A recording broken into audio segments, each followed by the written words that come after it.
Hello，大家好，我係 Yan，我係一個歐職同旅行嘅愛好者，歡迎返嚟我嘅頻道。今集同平時有少少唔同，我哋咧唔再留喺屋企織嘢啦，趁住夏天陽光咁好，毛冷同鈎針又咁輕便，大家不妨拎起鈎針，踏出屋企走向世界，一齊帶着鈎織去漫遊啦！平時出去玩呢，會花好多時間喺交通上面。你有冇諗過好好利用呢啲時間去做鈎織呢？因為咧係鈎織真係一支鈎針加一啲嘅毛線就已經玩到噶啦，又輕又唔會騷擾到人，打發時間就啱晒啦。我而家每次出門呢，都會俾一個小目標自己，就係去嗰個地方就會織一樣同嗰個地方有關嘅鈎織作品。今集就帶大家去我 Travel Bucket List 上面其中一個好想去而又未去過嘅地方，就係康沃爾。康沃咧其實好大㗎，三面環海，海岸線長達超過400英里，懸崖、沙灘、海灣，歷史傳說樣樣齊。睇 social media 都見到好多靚相同靚片，其實係咪真係咁靚㗎？今次就趁住夏天，我哋就去咗地圖上面呢5個嘅海邊小鎮，其中有幾個地方覺得係真心正嘅，咁我哋就一齊拎住鈎針出發啦。第一個要重點介紹嘅地方就係位於康沃西北面嘅 Tintagel Castle。城堡最早喺13世紀建造，坐落喺險要嘅懸崖邊。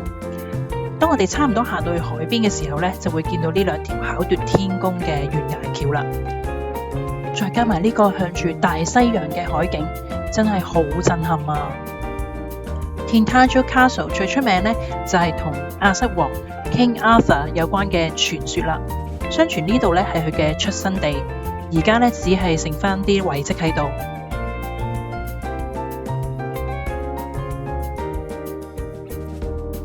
遊客會行過呢2條懸空橋，真係超高啊！望落下低呢，就係懸崖同埋大西洋衝過嚟嘅洶湧海浪，亦都係全 Castle 最大風嘅地方。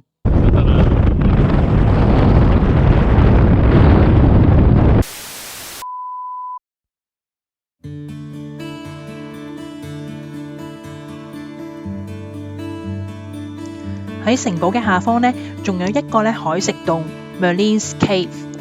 潮漲嘅時候呢，成個 cave 呢都會 cover 晒，入唔到去㗎。要潮退嘅時候先至可以行入去嘅。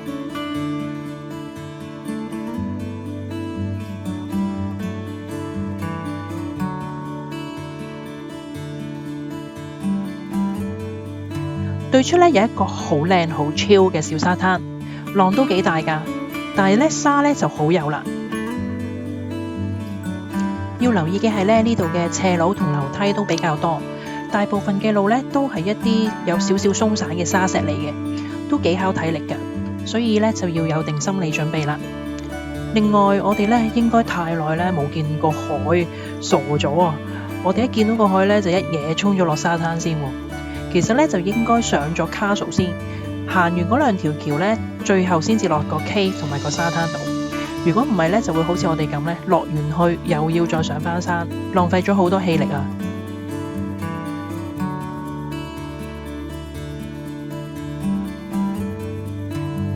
最後呢，就係因為呢度真係好開揚啦，英國呢大部分嘅時間都係有風嘅，如果太大風嘅話呢，個 Castle 呢係有機會會關閉嘅，所以出發之前呢，最好上一上佢哋個官網 check 下當日嘅情況先啦。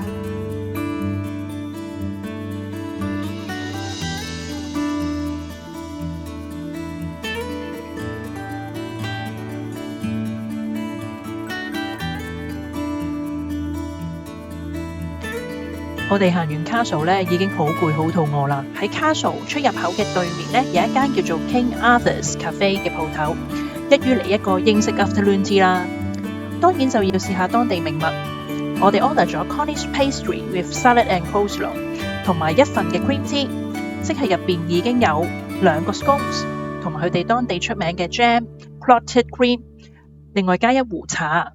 今個 trip 呢，我就識咗呢一個康沃嘅名物 Cornish pastry， 大家又覺得似唔似呢？我仲另外加多咗對眼仔同埋一個蝴蝶結，令到佢睇落更加可愛。如果大家有興趣整嘅話，留言話俾我知啊，我會另外再整段片或者 shorts 嚟到 share 翻個 pattern 嘅。第二個要介紹嘅地方呢，就叫做 Boscastle。Boscastle 呢同 Tintagel Castle 其實呢好近嘅，大概呢15分鐘嘅車程左右。如果有時間呢，就可以順便去埋啦。Boscastle 係一條好細嘅小漁村，村入邊呢就係一間好特別嘅 The Museum of Witchcraft and Magic 嘅博物館。聽講入邊呢有好多古靈精怪啊或者詭異嘅展品嘅。咁因為阿女呢最近睇完幾本 Harry Potter 嘅書啦，老公本身呢諗住帶佢嚟呢想嚇下佢嘅，咁不過呢我哋嚟到嘅時候呢就已經就快閂門啦，所以最後冇入到去，有少少可惜。咁不過呢我哋見到沿路呢就有唔少當地人啊，着晒泳衣啊，拎晒嗰啲滑板啊、直立板呢，就行出去呢海邊嗰邊喎。於是呢我哋就照跟啦，沿住一條又長又窄嘅石堤一路行出去，出到去真係不得了，好靚。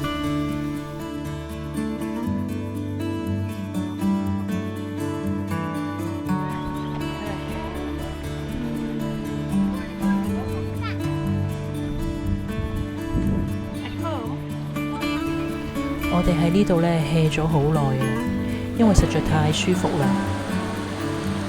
我仲攞埋啲 crochet 出嚟，一邊織一邊聽住海浪聲，放空一下，真係好 chill。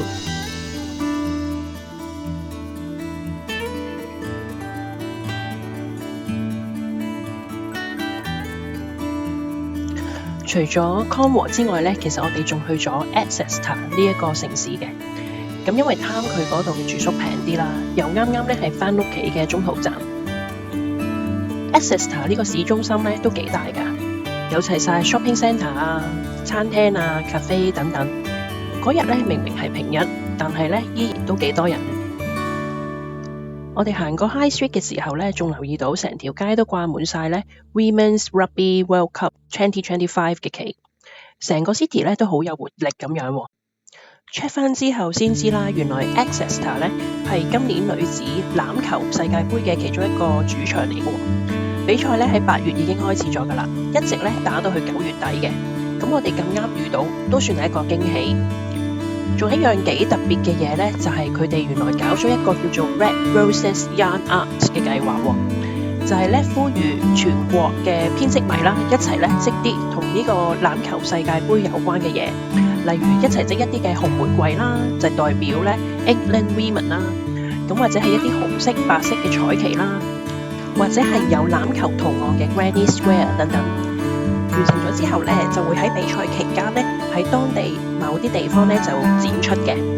而我哋嗰日去嘅 RAMM 博物館咧，就係其中一個展覽場地啦。原來佢哋咧喺7月開始咧已經設立咗一個叫 Drop In Yarn Station， 就係咧有興趣嘅人咧就入館啦，然後咧佢哋就會提供一啲 yarns 俾你哋，咁你哋咧只需要拎起你哋嘅鈎針，就可以咧入去幫手去到織嘢啦。如果你冇時間去都唔緊要嘅，可以去佢哋嘅 website 啦 ，download 啲 pattern， 自己整完咧就送去博物館。最正嘅係咩咧？原來呢個活動咧唔止吸引咗啲球迷、歐織迷喎，連當地 care home 嘅老人家啦、當地嘅大學講師，甚至乎佢哋嘅市長、副市長都一齊參與，真係全民皆織啊！我覺得呢件事好正，佢哋咧可以將體育啦、藝術啦、編織啦，全部撈埋晒一齊，好似成個城市都為咗呢場比賽打氣咁樣，好團結。